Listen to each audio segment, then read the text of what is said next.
कुंभ मेला में एक नई अनुभूति होती है। ऐसे तो सब लोग अपने अपने घर में अच्छे अच्छे भवन में अच्छे अच्छे बेडरूम में विश्राम करते हैं,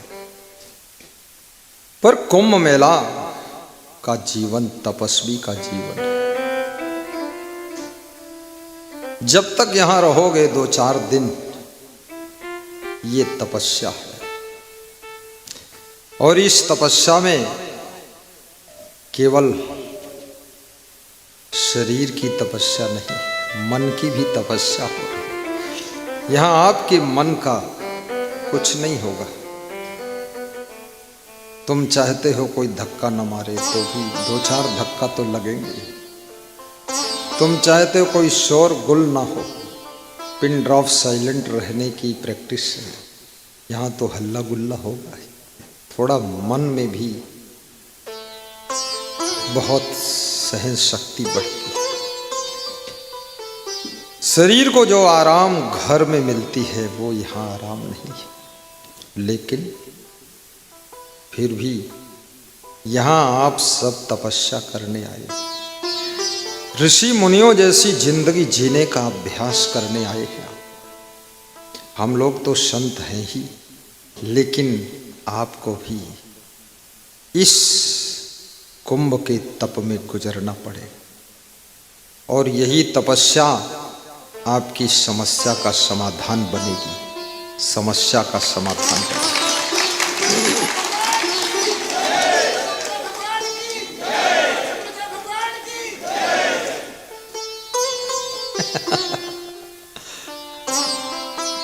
इस तपस्या से घबराना नहीं है। बस एक बात याद रखना, भोजन कम और नींद पूरी,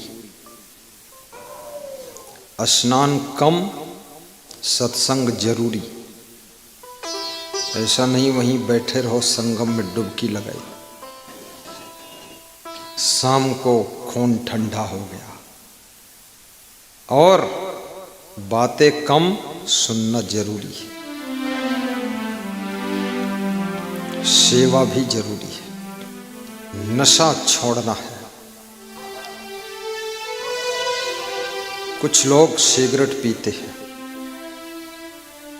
अब तक जो पिया सो पिया, सिगरेट, शराब, बीड़ी। कुंभ के तट पर हाथ जोड़कर गुरु के चरणों में बंदगी करके ये सब गंदी आदतों का त्याग कर देगा। तो धर्म तत्परता। सबसे पहले स्वयं से प्रश्न पूछना, मेरा धर्म क्या है? मानव धर्म क्या है? देश धर्म क्या है? देश के लिए मेरा धर्म क्या है? डॉक्टर का धर्म क्या है? इंजीनियर का धर्म क्या है? माँ का धर्म क्या है? बहन का धर्म क्या है? पति का धर्म क्या है? अपने अपने धर्म को याद करो और धर्म के लिए तत्पर हो जाओ।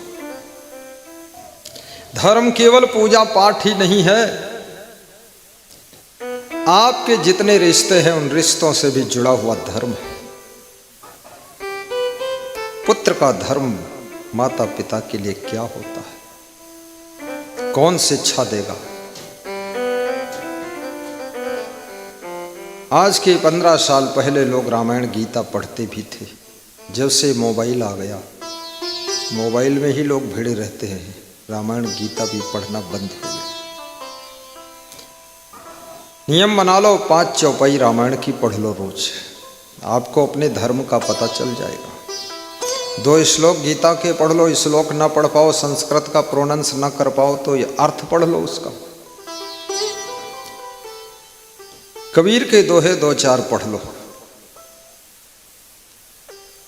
अब ये भी ना पढ़ पाओ तो मोबाइल में प्रवचन सुन लो, फिर सभी शास्त्रों का सार है। ऐसे कितने लोग हैं जो मोबाइल में प्रवचन सुनते हैं? गुरुजी का हाथ उठाकर बताओ। वेरी गुड, ताली बजा दो ऊपर ऊपर। पूरा लंबा फोटो खींच दो इनका। ऐसा लग रहा है ठंडी में लोग सिकुड़ चुके हैं।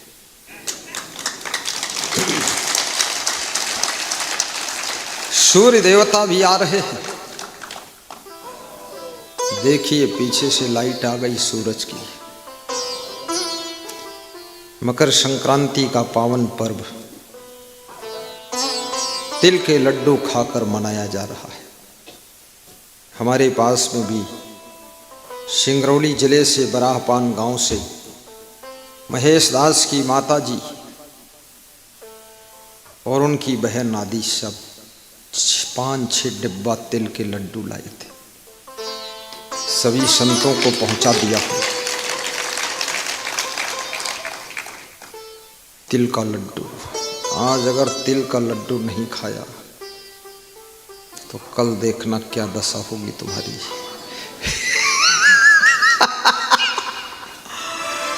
तिल का लड्डू, खिचड़ी, आज यहाँ खिचड़ी भी थी। मकर संक्रांति की खिचड़ी बनी थी सुबह।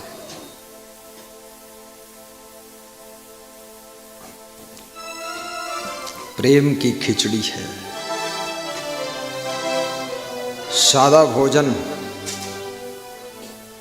ये भी आहार की साधना है। और याद रखना,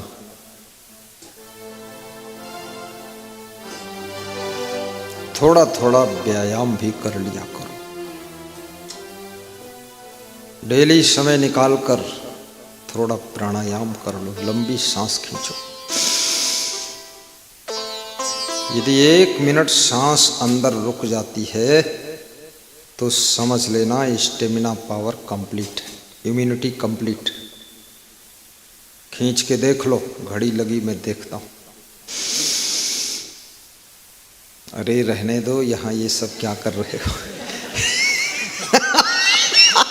अपने अपने कमरे में खींचा खींची करना, यहाँ रहने दो।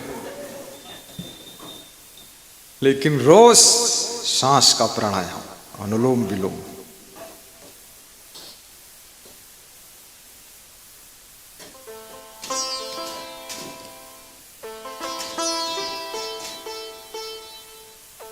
धर्म की राह पर चलो।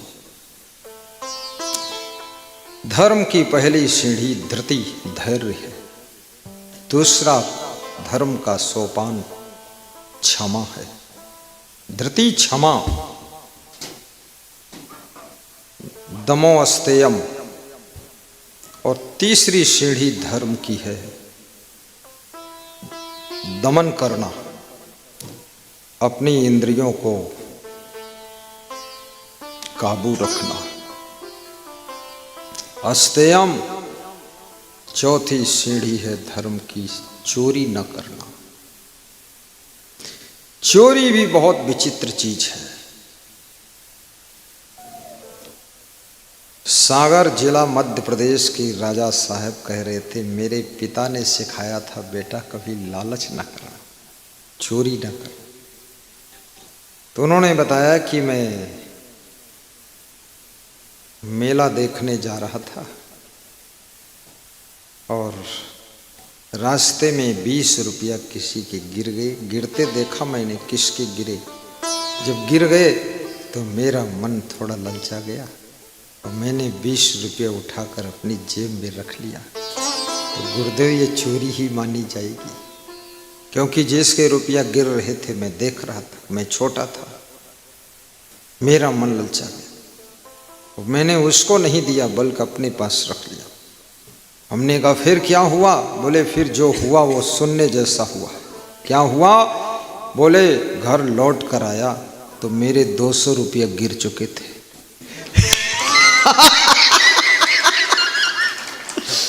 बोले तब से मैंने कान पकड़ लिया, ये काम कभी नहीं करूंगा। चोरी ना करना, ये चौथी सीढ़ी धर्म की। धृति क्षमा दमो अस्तेयम शौचम इंद्रिय निग्रह। और शौचम का मतलब पवित्रता, सफाई, शुद्धता। सफाई शुद्धता धर्म की 5वीं सीढ़ी है। आप शौचालय गए और सफाई कर दिया, पानी डाल दिया पर्याप्त, ये धर्म की 5वीं सीढ़ी पर चढ़ गए थे। कहीं कुछ कचरा है, झाड़ू लगा दिया, सफाई कर दिया, ये धर्म की 5वीं सीढ़ी है। घर को साफ रखना, कमरे को साफ रखना, बेडरूम को साफ रखना, चादर भी साफ रखना, गंदे पैर गद्दा में न लगाना। कितने महान भाव तो ऐसे भी हैं जो रजाई बिछाते हैं और गद्दा ओढ़ते हैं और कहते हैं बहुत खुशबू आ रही है, क्योंकि गद्दा में सब लोगों ने लतगोंदर किया है, वो नाक पर धर के सो रहे हैं और स्वयं रजाई बिछा रहे हैं। विवेक करो, रजाई बिछाने के लिए नहीं होती है, रजाई ओढ़ने के लिए। और मनुष्य के अंदर अपने और पराये का भाव बहुत है। अगर ये समझ ले दूसरे का है तो उसमें गंदे पांव पोंछ देगा, अगर समझ ले मेरा है तो उठा के अलग रख लेगा। शौचम, ये शुद्धता पवित्रता, भोजन भी शुद्धि से बनाइए और कपड़े भी साफ सुथरे पहनिए। गंदे कपड़े पहनने से लक्ष्मी रूठ जाती है, घर में गंदगी रखने से गरीबी आती है और कंजूस बनने से दरिद्र आता है। दान करने से दरिद्र दूर होता है और लक्ष्मी आती है। कितने भक्त नित्य दानी हैं। नित्यदानी भक्त कह रहे थे मैं नित्य दान करता हूँ, मासिक दान करता हूँ, दान करने से मेरी बहुत उन्नति हुई है, पहले हम बहुत परेशान थे। अशोक गुप्ता चंडीगढ़ के, उनकी पत्नी शीला गुप्ता कह रहे थे 20 साल से किराए के मकान में हम रहते थे, चरण धूल कोरियर से मंगाया, गुरुदेव की चरण धूल पहुंची, ध्यान लगाया। मेरी वाइफ सिलाई का काम करती है और मैं दूसरा काम करता हूँ। वो महीने में 1000 दान देती, मैं 500 देता हूँ। जब से दान करना शुरू किया और चरण धूल मंगा के घर में रखा, 1 साल में 2 मंजिल का मकान खुद का बन गया। 20 साल ठोकरे खाया, कुछ भी नहीं हुआ। ये भक्ति की शक्ति है और भक्ति के बिना ज्ञान अभिमान में बदल जाता है। जब भक्ति आती है तो भक्ति ज्ञान का श्रृंगार बन जाती है, ज्ञान की शोभा बढ़ा देती है।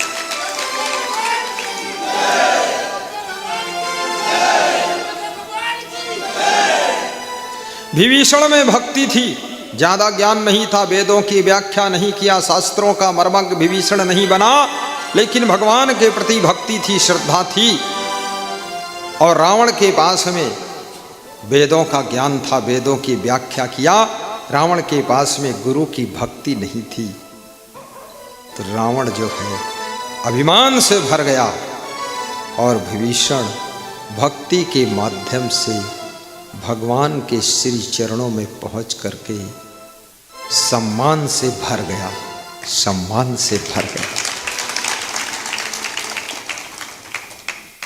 मैं एक भक्त के घर गया तो उन्होंने एक कमरा दिखाया, उस कमरे में उनके गुरु का बेड लगा हुआ था और व्यवस्था थी। बोले इस कमरे में कोई रहता नहीं है, ये गुरु जी के लिए।